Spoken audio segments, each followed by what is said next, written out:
So guys, आपका बहुत बहुत स्वागत है श्री राधा रमन इंस्टीट्यूट के यूट्यूब चैनल में। और ये जो हमारा आज का वीडियो है, ये हमारे इस चैनल का 19th वीडियो है जो कि आईएससी के कॉमर्स सब्जेक्ट से रिलेटेड है। आज के इस वीडियो में हम हमारे third chapter sources of finance for joint stock company के बाकी बचे हुए टॉपिक्स को कंटिन्यू करने वाले हैं। ये जो वीडियो है, ये sources of finance for joint stock company का 10th वीडियो है, जिसमें कि हम डिबेंचर्स के meaning and kinds of debentures इस टॉपिक के बारे में जानने वाले हैं। And guys, before I start the video, कुछ ऐसी बातें हैं जो कि मैं क्लियर कर देना चाहता हूं, और वो ये है कि इस वीडियो में जो कुछ भी पढ़ाया जाएगा वो सब CISCE काउंसिल के द्वारा इस चैप्टर के लिए जो सिलेबस बनाया गया है उसी को फॉलो करके बनाया जाएगा। तो वो सिलेबस अभी आपकी स्क्रीन पे मौजूद है और हम इसी सिलेबस को फॉलो करेंगे। एंड अगर आपको ये पूरा सिलेबस चाहिए तो इसका PDF का लिंक मैंने अपने डिस्क्रिप्शन में दे रखा है, आप वहां से डाउनलोड कर सकते हैं। सो जो पहला टॉपिक आता है वो है मीनिंग ऑफ डिबेंचर्स, मतलब कि डिबेंचर्स क्या होते हैं। सो डिबेंचर्स का डेफिनेशन क्या कहता है कि a debenture is a document or certificate issued by a joint stock company acknowledging that the firm has borrowed a specified amount of money from an individual firm or organisation. It also states the method through which the loan will be repaid and about the payment of interest. A debenture in simple word means a loan which a firm has taken from an individual firm or organisation in return of payment of interest. So debentures को जो है definition के through समझना थोड़ा मुश्किल है, तो हम इसे डेफिनेशन के थ्रू अभी नहीं समझेंगे, हम इसे सिंपल लैंग्वेज में सबसे पहले समझेंगे एंड उसके बाद जो है हम डिबेंचर्स को बाय डेफिनेशन समझेंगे। सो डिबेंचर्स क्या होते हैं? डिबेंचर्स का सिंपल मीनिंग आप अपने दिमाग में बिठा लीजिए कि डिबेंचर्स एक तरीके का लोन होता है जो कि बिजनेस फर्म अपने आप को फाइनेंस करने के लिए पब्लिक में से उठाती है। आप एक केस को कंसिडर कीजिए। इस केस में क्या है कि आपके बिजनेस फर्म को 10 लाख रुपया कैपिटल की जरूरत है। अब अगर आप ये 10 लाख रुपया कैपिटल किसी एक आदमी से या फिर किसी एक ऑर्गेनाइजेशन से मांगने के लिए जाते हैं तो बहुत कम चांसेस है कि वो 10 लाख रुपया वो आपको पूरा का पूरा दे देगी। मैक्सिमम केसेस में ये 10 लाख रुपया आपको कोई नहीं देने वाला है। आपको हो सकता है कि कोई 1 लाख रुपया दे, कोई 5 लाख रुपया दे, कोई बोले कि मैं तुम्हें दूंगा ही नहीं। सो ऐसे केसेस में आपको जगह जगह भटकना पड़ेगा उस 10 लाख रुपया को लेने के लिए। बट आप इन सब से अलग एक और तरीका अपना सकते हैं। उस केस में क्या होगा कि ये जो 10 लाख रुपया जो कि आप रेस करना चाहते हैं ये आपके पास आ भी जाएगा एंड आपको ज्यादा धक्का खाने की जरूरत नहीं है, ये पैसा आपके पास आराम से आ जाएगा। आप क्या कर सकते हैं, आप 10 लाख रुपया का जो कैपिटल जो कि आपको चाहिए उसको 1000 टुकड़ों में बांट सकते हैं और हर एक टुकड़ा हो जाएगा 1000 रुपया का। तो आप क्या करेंगे, आप मार्केट में ये 1000 टुकड़े को छोड़ देंगे एंड ये 1000 टुकड़ा आप एक एक आदमी करके टोटल 1000 आदमी से लेंगे। तो अगर आप इससे पहले के वीडियोस को देख के आए होंगे तो आपको ये कंसेप्ट जो है वो शेयर से मिलता जुलता लगता होगा। तो ये कंसेप्ट जो है वो शेयर से मिलता जुलता है, बट डिबेंचर्स जो होते हैं वो बहुत हद तक शेयर से अलग होते हैं। खाली पैसा रेस करना दोनों में सेम तरीके से किया जाता है, बस दोनों में डिफरेंस ये है कि शेयर्स जो है वो कंपनी के कैपिटल में एज ओनरशिप के लिए किए जाते हैं, जबकि डिबेंचर जो है वो कंपनी में कैपिटल को ऐड करने के लिए एज लोन किए जाते हैं। तो उसके ऊपर हम बाद में आएंगे, सबसे पहले इस चीज को समझते हैं। तो आपने क्या किया, आपको 10 लाख रुपया कैपिटल चाहिए था, बट ये 10 लाख रुपया आपको कैपिटल कोई भी एक आदमी या फिर कोई एक ऑर्गेनाइजेशन नहीं दे रहा था। तो आपने जगह जगह भटकने के बजाय ये सोचा कि मैं क्या करता हूं, मैं इस 10 लाख रुपया का जो कैपिटल है इसको 1000 टुकड़ों में बांट देता हूं और इस 1000 टुकड़ों को शेयर्स की तरह मैं मार्केट में इशू कर दूंगा और बदले में लोगों से 1000 रुपया लूंगा। सो आपने क्या किया, इस 1000 टुकड़े को मार्केट में डाल दिया और हर एक आदमी जिसको आपने ये 1000 टुकड़ा ऑफर किया उसने आपके बिजनेस फर्म में 1000 रुपया इन्वेस्ट किया है। सो यहाँ पे आप क्या कर रहे हैं, यहाँ पे आप ये जो 1000 रुपया है ये 1000 रुपया को 1000 लोगों से एज अ लोन ले रहे हैं। सो होगा क्या यहाँ पे कि वो जो 1000 लोग जिनसे कि आप ये एज लोन ले रहे हैं वो हर एक लोग 1-1 हजार करके आपके कंपनी में इन्वेस्ट करेंगे एंड 1-1 हजार इन्वेस्ट करने से क्या होगा कि आपका कंपनी में 1000 लोगों के द्वारा 1000 रुपया करके टोटल 10 लाख रुपया का जो कैपिटल है वो आ जाएगा। बट ये जो कैपिटल आएगा ये एक लोन की तरह आएगा। ये कैपिटल आपका लोन अमाउंट होगा जो कि आपको एक समय के बाद दे देना पड़ेगा एंड आपने जब तक ये लोन अमाउंट को अपने बिजनेस फर्म में रखा हुआ है तब तक आपको उन सभी आदमी जिससे आपने ये लोन लिया है उनको जो है आपको एक इंटरेस्ट का अमाउंट देना पड़ेगा। तो ये होता है डिबेंचर। सो आइए इसको अब हम डेफिनेशन के थ्रू समझते हैं। So debenture is a document or certificate issued by a joint stock company acknowledging that the firm has borrowed a specified amount of money from an individual firm or organisation. It also states the method through which the loan will be repaid and about the payment of interest. So इसका definition क्या कहता है कि debenture एक तरीके का document होता है या फिर एक तरीके का सर्टिफिकेट होता है जो कि एक जॉइंट स्टॉक कंपनी इशू करती है एंड जिसमें यह लिखा होता है कि वो जॉइंट स्टॉक कंपनी ने जो है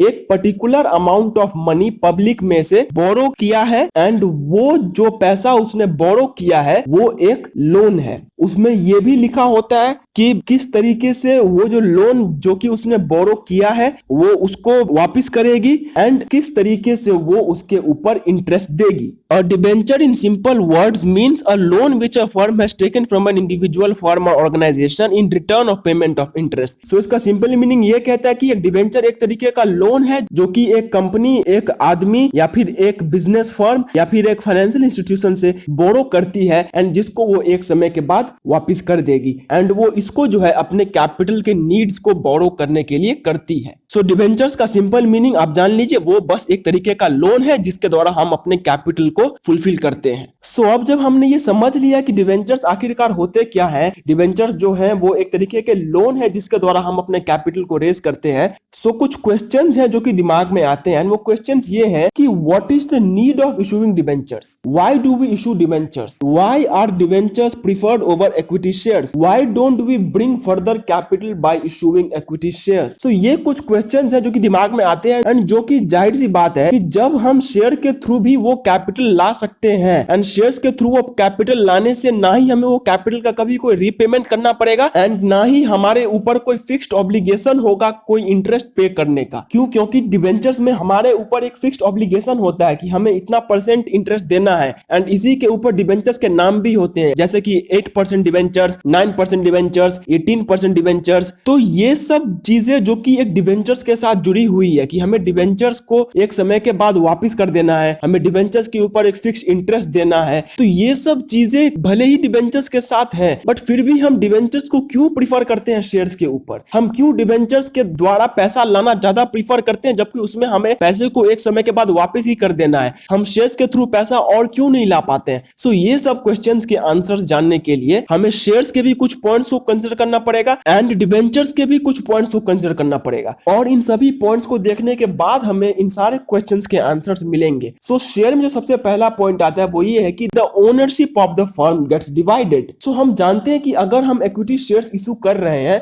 तो बदले में हम क्या कर रहे हैं? बदले में हम उन्हें ओनरशिप दे रहे हैं। तो अगर हम शेयर्स के थ्रू और पैसा लाते हैं सो हम क्या करेंगे? हम और शेयर होल्डर्स को अपने कंपनी में लाएंगे या फिर हम और ओनर्स को अपने कंपनी में लाएंगे। तो ये बात कि हम और ओनर्स को अपने कंपनी में ला रहे हैं ये बहुत हद तक अफेक्ट करती है क्योंकि मैंने आपको पहले भी बताया है कि ओनरशिप जो है वो किसी भी बिजनेस फर्म को बहुत हद तक अफेक्ट करता है। वोटिंग राइट्स, मैनेजमेंट का कंट्रोल, ये सब कुछ बहुत हद तक अफेक्ट करता है एक बिजनेस फर्म को। सो ठीक उसी तरीके से ये पॉइंट अफेक्ट करता है कि अगर हम शेयर्स के थ्रू और पैसा लाएंगे तो हम और ओनर्स लाएंगे। सो होगा क्या कि ओनर्स के नंबर्स में इंक्रीमेंट होगा। अब ओनर्स के नंबर में इंक्रीमेंट होना ये हमारे बिजनेस फर्म के लिए डिसएडवांटेजेस हो सकता है। मान के चलिए हमारे बिजनेस फर्म में जो है वो 1000 शेयर होल्डर्स पहले से ही थे, अब हमको और कैपिटल लाना था, हमने और 1000 शेयर इशू कर दिए तो क्या होगा? और 1000 ओनर्स हमारे बिजनेस फर्म में आएंगे। तो जब वो 1000 शेयर होल्डर्स थे तो वो अपनी तरीके से बिजनेस चला रहे थे। अभी जब ये 1000 शेयर होल्डर्स और आ जाएंगे तो ये अपनी तरीके से बिजनेस चलाएंगे। सो ये 1000 शेयर होल्डर्स का आ जाना एंड अपनी तरीके से बिजनेस को चलाना ये हमारे बिजनेस फर्म को डिसएडवांटेज दे सकता है। क्यों? क्योंकि जितने ज्यादा लोग हमारे बिजनेस फर्म को ऑपरेट करेंगे हमारे लिए उतना मुश्किल होगा। सो ओनरशिप ताकि ज्यादा लोगों तक ना बटे एंड हमारा बिजनेस फर्म जो है वो ओनरशिप को बिना बांटे ठीक से काम कर पाए, इसके लिए हम डिबेंचर्स इशू करते हैं। क्यों? क्योंकि डिबेंचर्स में जो है कोई भी ओनरशिप नहीं बटता है। अगर हम किसी को डिबेंचर दे रहे हैं तो वो बदले में हमारे बिजनेस का ओनर नहीं हो जाएगा। कोई भी डिबेंचर होल्डर बाद में जाकर ये क्लेम नहीं कर सकता कि आप हमको ओनरशिप में हिस्सा दीजिए, आप हमको अपना बिजनेस का ओनर बनाइए। तो ये चीज की बिजनेस में ओनरशिप डिबेंचर्स को इशू करने से अफेक्ट नहीं होता है, ये हमें डिबेंचर्स की तरफ ले जाता है। सो पहला पॉइंट क्या कहता है कि शेयर्स के थ्रू पैसा लाओगे तो ओनर्स में इंक्रीमेंट इंक्रीमेंट होगा एंड ओनर्स में इंक्रीमेंट होना तुम्हारे बिजनेस फर्म को डिसएडवांटेज प्रोवाइड करेगा, तो डिबेंचर में जाओ। क्यों? क्योंकि वहां पे ओनरशिप में कोई इफेक्ट ही नहीं पड़ेगा। जो दूसरा पॉइंट है वो ये है कि the problem of over capitalisation is difficult to be faced. अब शेयर्स में हम क्या जानते हैं कि शेयर्स के द्वारा जो पैसा आता है वो हमारे बिजनेस फर्म में तब तक रहता है जब तक हमारा बिजनेस फर्म डिसॉल्व ना कर जाए। मतलब अगर हमने आज शेयर्स इशू किए हैं तो आज से लेके हमारे बिजनेस फर्म के डिसॉल्व होने तक वो जितने भी शेयर्स है उनका पैसा हमारे बिजनेस फर्म में रहेगा। हाँ, प्रेफरेंस शेयर्स एक्सेप्शन है, बट इक्विटी शेयर्स का जो पैसा है वो हमारे बिजनेस फर्म में तब तक के लिए रहेगा ही रहेगा। सो ये जो पैसा जो कि हमारे बिजनेस फर्म में तब तक के लिए रहेगा ही रहेगा, ये हमारे बिजनेस फर्म को डिसएडवांटेज प्रोवाइड कर सकता है। क्यों? क्योंकि अगर बिजनेस का जो फाइनेंशियल प्लानिंग है वो ठीक से नहीं किया जाए तो इससे क्या होगा कि ओवर कैपिटलाइजेशन हो सकता है। मतलब ये कि हमें इतना कैपिटल का जरूरत था बट फाइनेंशियल प्लानिंग ठीक ना होने की वजह से हमारे पास ज्यादा कैपिटल आ गया। मान के चलिए हमें 5 लाख रुपया कैपिटल चाहिए था बट बिजनेस फर्म में ठीक से प्लानिंग ना होने के कारण जो है 5 लाख रुपया का जगह 8 लाख रुपया कैपिटल आ गया। सो ये जो 3 लाख रुपया का जो एक्स्ट्रा कैपिटल है, ये 3 लाख रुपया का एक्स्ट्रा कैपिटल ये हमारे बिजनेस फर्म के लिए डिसएडवांटेज हो सकता है। क्यों? क्योंकि ये 3 लाख रुपया का एक्स्ट्रा कैपिटल हमारे बिजनेस फर्म में एक काम चोरी ला सकता है, ये काम चोरी हमारे बिजनेस फर्म को बहुत हद तक अफेक्ट कर सकता है। सो ये काम चोरी क्योंकि शेयर्स में होती है कि शेयर्स का पैसा जो है वो रिफंड नहीं हो पाता है बहुत कारणों की वजह से, एंड ये चीज क्योंकि डिबेंचर्स में नहीं होती है। क्यों? क्योंकि डिबेंचर एक तरीके का लोन है एंड जैसा हम लोन का रीपेमेंट एक समय बाद कर देते हैं, ठीक उसी तरीके से हम अपने डिबेंचर का भी पेमेंट एक समय के बाद कर देंगे। तो क्योंकि हम अपने डिबेंचर का भी पेमेंट एक समय के बाद कर देंगे तो इससे क्या होगा कि डिबेंचर के थ्रू जो ओवर कैपिटलाइजेशन जो हो सकता था वो कम हो जाएगा एंड हम ओवर कैपिटलाइजेशन से बच सकते। तो क्योंकि हम शेयर्स के केस में ओवर कैपिटलाइजेशन से नहीं बच पा रहे थे एंड डिबेंचर के केस में हम उससे बच पाएंगे, तो ये हमें शेयर से डिबेंचर्स की तरफ लेके चला जाता है। जो थर्ड पॉइंट है वो ये है कि raising capital by share is costlier as compare to raising funds by debentures. अब ये पॉइंट है कॉस्ट ऑफ रेजिंग कैपिटल। देखिए, कॉस्ट ऑफ रेजिंग कैपिटल भी बहुत हद तक हमारे बिजनेस फर्म के सोर्सेस ऑफ फाइनेंस को बहुत हद तक अफेक्ट करता है। हम बिजनेस करते ही इस चीज को लेके हैं कि जहां पे कम खर्चा हो वहां पे जाओ। तो हर एक बिजनेस कम से कम खर्चा करके मैक्सिमम आउटपुट लाना चाहती है। तो क्योंकि शेयर्स के थ्रू पैसा लाना ज्यादा महंगा है एज कंपेयर टू डिबेंचर्स, तो इसलिए हम डिबेंचर्स के थ्रू पैसा अगर ला रहे हैं तो हमें कम खर्चा होगा, तो हम डिबेंचर्स के थ्रू पैसा लाना ज्यादा प्रीफर करेंगे। तो ये पॉइंट में क्या कहता है कि शेयर्स के थ्रू पैसा लाने में खर्चा ज्यादा होगा एंड डिबेंचर्स के थ्रू पैसा लाने में खर्चा कम। सो क्योंकि डिबेंचर्स में पैसा लाना सस्ता पड़ेगा, सो इसलिए हम डिबेंचर्स के थ्रू पैसा लाना ज्यादा प्रीफर करेंगे। जो फोर्थ पॉइंट है वो ये है कि formalities to be done is high, paper work requirement is high. So ये पॉइंट क्या कहता है कि शेयर्स में जो है हमें बहुत सारा फॉर्मेलिटीज करना पड़ता है। शेयर्स इशू करने के लिए हमें बहुत सारा पेपर वर्क करना पड़ता है एंड ये जो पेपर वर्क है वो डिबेंचर्स के केस में कम होता है। डिबेंचर्स में जो है वो हमें लेस फॉर्मेलिटीज करना पड़ेगा एंड उसमें पेपर वर्क भी बहुत कम होता है। सो क्योंकि शेयर्स में ज्यादा झंझट है एंड डिबेंचर्स में कम झंझट पे पैसा आ जाता है, इसकी वजह से हम शेयर से डिबेंचर्स में चले जाते हैं। सो ये सब रीजंस हैं जिसकी वजह से हम शेयर्स को कम प्रेफरेंस देके डिबेंचर्स के थ्रू पैसा लाना ज्यादा प्रीफर करते हैं। बट ये भी बात हमें याद रखना होगा कि एक बिजनेस फर्म सिर्फ डिबेंचर्स के थ्रू ही पैसा नहीं ला सकता है, उसको कुछ ना कुछ पैसा शेयर्स के थ्रू ही लाना पड़ेगा। ये बात ध्यान में रख के कि डिबेंचर्स के थ्रू पैसा लाने में हमें ये सब एडवांटेजेस मिल सकते हैं, सो हम डिबेंचर्स के थ्रू ही पैसा लाएंगे, ये पूरी तरीके से ठीक बात नहीं है। शेयर्स के थ्रू भी पैसा लाना एक बिजनेस फर्म के लिए जरूरी होता है। सो मीनिंग ऑफ डिबेंचर्स से हमने क्या सीखा कि डिबेंचर्स कुछ नहीं है, बस एक तरीके के लोन है जो कि कंपनी ने पब्लिक में से उठाया है एंड जिसका पेमेंट वो एक समय के बाद कर देगी एंड जब तक वो पैसा कंपनी में है तब तक वो बिजनेस फर्म उसको जो है रेगुलर इंटरवल्स पे एक फिक्स्ड रेट में जो है इंटरेस्ट देती जाएगी। अब जो हमारा नेक्स्ट टॉपिक है वो है काइंड्स ऑफ डिबेंचर्स या फिर टाइप्स ऑफ डिबेंचर्स, मतलब डिबेंचर्स कितने तरह के होते हैं। सो टाइप्स ऑफ डिबेंचर्स जो होते हैं, इस टॉपिक को हमने कुछ व्यू पॉइंट्स के अंदर में रखा हुआ है। हमने कुछ व्यू पॉइंट्स के अंदर में डिफरेंट टाइप्स ऑफ डिबेंचर्स को रखा हुआ है। सो जो पहला व्यू पॉइंट आता है वो है from the security point of view. उसके बाद जो व्यू पॉइंट आता है वो है from the redemption point of view. उसके बाद जो व्यू पॉइंट आता है वो है from the convertibility point of view and उसके बाद जो व्यू पॉइंट आता है वो है from the registration point of view. तो सबसे पहले हम बात करते हैं types of debentures from security point of view. So security point of view से जो पहला डिबेंचर आता है वो है mortgage or secured debentures. So mortgage or secured debentures are those debentures which are secured by either a fixed charge or floating charge on the assets of the company. Company. So mortgage या फिर secured debentures क्या होते हैं? वो debentures होते हैं जो कि किसी एसेट से सिक्योर्ड होते हैं। मतलब ये कि उनको इशू करते वक्त उनके साथ जो है किसी एसेट को गिरवी रख दिया जाता है। जैसा कि हम जब कोई लोन लेने जाते हैं तो हमें लोन लेने के बदले में अपना कोई एसेट गिरवी रखना पड़ता है, या तो हमारा गाड़ी या तो हमारा घर। एंड हम वो क्यों गिरवी रखते हैं? ताकि अगर हम किसी कारणवश बैंक को उसका लोन नहीं पे कर पाए तो ऐसे केस में बैंक जो है हमारा गाड़ी या फिर हमारा घर को बेच के अपना लोन का पेमेंट कर सकती है। तो ठीक उसी तरीके से सिक्योर्ड डिबेंचर्स वो डिबेंचर्स होते हैं जो कि किसी पर्टिकुलर एसेट के अगेंस्ट सिक्योर्ड किए जाते हैं। सो इसमें क्या होता है कि अगर कोई डिबेंचर होल्डर है जिसने अपनी डिबेंचर को किसी एसेट के अगेंस्ट सिक्योर करके रखा हुआ है, सो ऐसे केस में क्या होगा कि अगर कभी वो डिबेंचर होल्डर को उसका पैसा कंपनी नहीं दे पाती है, सो वो जो है उस एसेट को बेच के अपना वो पैसा ले सकता है। एग्जाम्पल के तौर पे लेते हैं कि मान के चलिए मैंने अपने 1 लाख रुपए का डिबेंचर के बदले में 1 लाख रुपए का मशीनरी को सिक्योर किया हुआ है। तो इसमें क्या होगा कि मेरा जो डिबेंचर है वो एक सिक्योर डिबेंचर होगा। क्यों? क्योंकि मेरा जो डिबेंचर है वो एक मशीनरी के अगेंस्ट, जो कि एक एसेट है, उसके अगेंस्ट सिक्योर्ड है। तो अगर कंपनी मेरे डिबेंचर को पे नहीं कर पाती है, सो ऐसे केसेस में मैं उस मशीनरी को बेच के अपना डिबेंचर का पेमेंट कर सकता हूँ। सो सिक्योर डिबेंचर्स का मतलब वो डिबेंचर्स हुआ जो कि एसेट्स के अगेंस्ट सिक्योर्ड होते हैं। जो अगला डिबेंचर है सिक्योरिटी पॉइंट ऑफ व्यू से, वो है unsecured debentures or naked debentures. So unsecured or naked debentures are the simplest form of debentures. They are not secured by any fixed or floating charge on the assets of the company.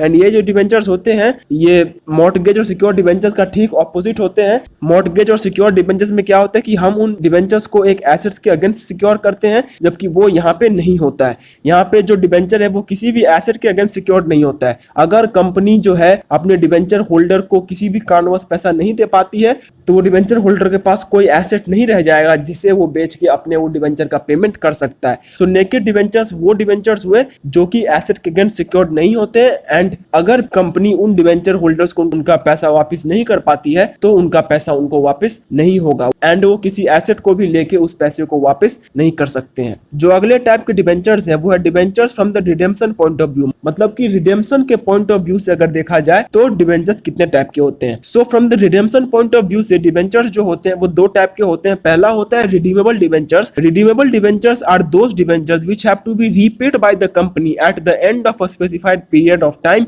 और in equal instalments during the existence of the company. So redeemable debentures का definition से ही clear हो जा रहा है कि ये वो डिबेंचर्स होते हैं जिनका पेमेंट कंपनी जो है वो अपने लाइफ टाइम में करती है, या तो एक ही बार में पेमेंट कर देगी या फिर इंस्टॉलमेंट्स में समय समय पर अपने डिबेंचर होल्डर्स को उनका रीपेमेंट देगी। एग्जांपल के तौर पे लेते हैं कि अगर 1 लाख रुपए का कोई डिबेंचर है तो अगर ये रिडीमेबल डिबेंचर है तो इसको कंपनी अपने लाइफ टाइम में वापस कर देगी। एंड अब वो कंपनी के ऊपर डिपेंड करता है कि वो कैसे वापस करेगी। हो सकता है कि कंपनी इस 1 लाख रुपया को एक ही बार में पूरा का पूरा वापस कर दे या फिर वो बैचेस में पेमेंट कर सकती है। तो ये डिबेंचर्स जिनका पेमेंट या तो एक ही बार में पूरा का पूरा कर दिया जाता है या फिर बैचेस में किया जाता है, उन डिबेंचर्स को कहा जाता है रिडीमेबल डिबेंचर्स। जो अगला डिबेंचर है रिडेम्पशन पॉइंट ऑफ व्यू से वो है non redeemable debentures. So non redeemable debentures और irredeemable debentures are those debentures that are not repayable during the lifetime of the company and hence will be paid only when the company is wound up। and ये जो debentures होते हैं ये debentures company के life time में payment नहीं किए जाते हैं। इनका पेमेंट जो है वो कंपनी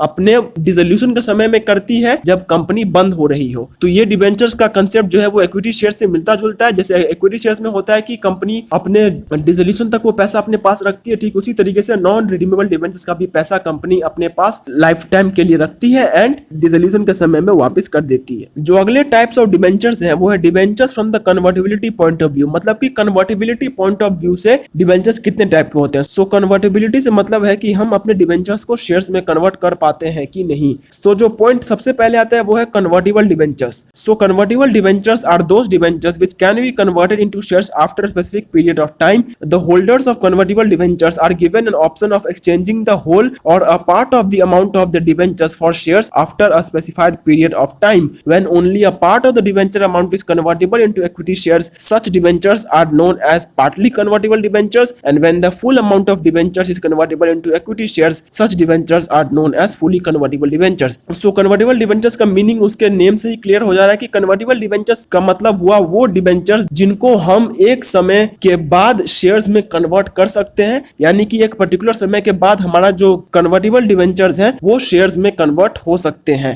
अब इसमें भी दो केसेस आते हैं। पहला केस ये कहता है कि अगर डिवेंचर का कुछ हिस्सा को ही हम शेयर्स में कन्वर्ट करते हैं तो उसको कहा जाएगा पार्टली कन्वर्टिबल डिवेंचर्स, एंड अगर हम पूरा का पूरा डिवेंचर्स को कन्वर्ट कर देते हैं शेयर्स में तो उसको कहा जाएगा फुली कन्वर्टिबल डिवेंचर्स। सो इसको एक एग्जांपल के थ्रू समझते हैं। मान के चलिए हमारा 1 लाख रुपए का डिवेंचर है। अब एक समय बाद हमने जो है 1 लाख रुपया में से सिर्फ 50,000 रुपया का ही डिवेंचर अमाउंट को शेयर्स में कन्वर्ट किया है। सो हमने क्योंकि सिर्फ 50,000 रुपया का ही डिवेंचर अमाउंट को शेयर्स में कन्वर्ट किया है तो इस डिवेंचर को कहा जाएगा पार्टली कन्वर्टिबल डिवेंचर्स। एंड अगर हमने 1 लाख रुपया का पूरा डिवेंचर अमाउंट को शेयर्स में कन्वर्ट कर दिया, यानी कि 1 लाख रुपया का डिवेंचर जो है वो शेयर्स में कन्वर्ट हो गए, तो उसको कहा जाएगा फुली कन्वर्टिबल डिवेंचर्स। सो कन्वर्टिबल डिवेंचर्स का मतलब क्या हुआ? कन्वर्टिबल डिवेंचर्स का मतलब हुआ वो डिवेंचर्स जो कि एक समय के बाद शेयर्स में कन्वर्ट हो सकते हैं। अब इसमें भी दो केस है। पहला केस ये कहता है कि अगर डिवेंचर का कुछ अमाउंट ही शेयर्स में कन्वर्ट किया जाए तो वो होता है पार्टली कन्वर्टिबल डिवेंचर्स, एंड अगर डिवेंचर्स का पूरा अमाउंट को हम लोग शेयर्स में कन्वर्ट करते हैं तो उसको कहा जाएगा फुली कन्वर्टिबल डिवेंचर्स। अब कन्वर्टिबिलिटी पॉइंट ऑफ व्यू से जो दूसरा डिवेंचर है वो है नॉन कन्वर्टिबल डिवेंचर्स। अब इसका भी नेम से ही मीनिंग क्लियर हो जा रहा है कि नॉन कन्वर्टिबल डिवेंचर्स वो डिवेंचर्स होते हैं जिनको कि हम शेयर्स में कन्वर्ट नहीं कर सकते हैं। So non convertible debentures are those debentures which do not have the option of getting converted into shares. तो ये डिवेंचर्स जो है इनके पास कोई ऑप्शन नहीं होता है कि ये शेयर्स में कन्वर्ट हो सके। ना ही इसमें हम इसका फुल अमाउंट को कन्वर्ट कर सकते हैं एंड ना ही हाफ अमाउंट को कन्वर्ट कर सकते हैं। इसमें हमारे पास जितना अमाउंट है डिवेंचर का हमें उसे डिवेंचर मान के ही चलना पड़ेगा। अब जो अगला व्यू पॉइंट है डिवेंचर्स का वो है debentures from the registration point of view. So registration से हमारा क्या मतलब है? रजिस्ट्रेशन से हमारा मतलब है कि हम अपने डिवेंचर होल्डर का कितना डिटेल्स अपने पास रखते हैं। सो हम अपने डिवेंचर होल्डर का कितना डिटेल अपने पास रखते हैं, इसके ऊपर दो टाइप के डिवेंचर्स हैं। पहला है रजिस्टर्ड डिवेंचर्स एंड दूसरा है bearer debentures. So registered debentures क्या होते हैं? Registered debentures are the debentures in respect of which the names, addresses and particulars of the holdings of the debenture holders are entered in a register kept by the company. The transfer of debentures in this case requires execution of regular transfer deeds. So registered debentures क्या होते हैं? registered debentures वो debentures होते हैं जिनमें कि हम अपने डिवेंचर होल्डर्स का नेम, एड्रेस या फिर जितना भी डिटेल्स है उसको एक रजिस्टर में रिकॉर्ड करके रखते हैं, यानी कि हम अपने डिवेंचर होल्डर का सारा इंफॉर्मेशन को अपने पास रखे हुए हैं। एंड ये जो डिवेंचर्स होते हैं इसको हम इतनी आसानी से ट्रांसफर नहीं कर सकते हैं। अगर हमें इन्हें ट्रांसफर करवाना है तो हमें एक पर्टिकुलर प्रोसीड्योर से गुजरना पड़ेगा एंड उसके बाद हम रजिस्टर्ड डिवेंचर्स को किसी और को दे सकते हैं। अब एग्जांपल के तौर पे लेते हैं कि अगर हमारे पास 5 डिवेंचर्स हैं तो अगर वो 5 डिवेंचर्स रजिस्टर्ड डिवेंचर्स हैं तो उसमें क्या होगा कि मेरा जितना भी डिटेल्स है, मेरा नाम, address, contact number, permanent address, phone number, जितने भी डिटेल्स है वो सब कुछ रिकॉर्ड किया रहेगा। मेरा जितना भी इंफॉर्मेशन है वो सब कंपनी के पास होगा एंड इन 5 रजिस्टर्ड डिवेंचर्स को मैं किसी और को इतनी आसानी से नहीं दे सकता हूं। मैं किसी और को नहीं बोल सकता हूं कि मुझे ये नहीं चाहिए, तू ये अपने पास रख ले। ये नहीं हो सकता है। अगर मुझे उन डिवेंचर्स को किसी और को देना है तो मुझे एक लीगल प्रोसीड्योर से गुजरना पड़ेगा, तब वो डिवेंचर्स मैं किसी और को दे पाऊंगा, नहीं तो मैं नहीं दे पाऊंगा। जो अगला डिवेंचर्स आता है from the registration point of view से वो है bearer debentures. So bearer debentures are the debentures that are transferable by mere delivery. The company does not keep a record of such debenture holders. Payment of interest is made on production of coupons attached to the debentures. So bearer debentures जो होते हैं वो registered debentures को opposite होते हैं। जैसे registered debentures में हमने जाना कि रजिस्टर्ड डिवेंचर्स में हमारा पूरा इंफॉर्मेशन कंपनी के पास रहता है, जबकि इसमें कोई भी इंफॉर्मेशन डिवेंचर होल्डर कंपनी के पास नहीं रहता है। एंड ये डिवेंचर्स जो है वो बहुत आसानी से किसी को ट्रांसफर किए जा सकते हैं बिना किसी झंझट के, बिना किसी लीगल प्रोसीड्योर से गुजर के। ये बहुत आसानी से ट्रांसफर हो सकते हैं। एंड इन डिवेंचर्स में क्या होता है कि इंटरेस्ट का जो पेमेंट होता है वो कूपन्स के ऊपर होते हैं जो कि उस डिवेंचर से अटैच्ड होते हैं। सो गाइज हमारी ये आज की वीडियो यहीं पे खत्म होती है। एंड इस वीडियो को खत्म करने के साथ साथ मैं आपको बस एक ही एडवाइस देना चाहता हूं कि आप प्लीज इस वीडियो पे पूरे डिपेंडेंट ना हो जाएं।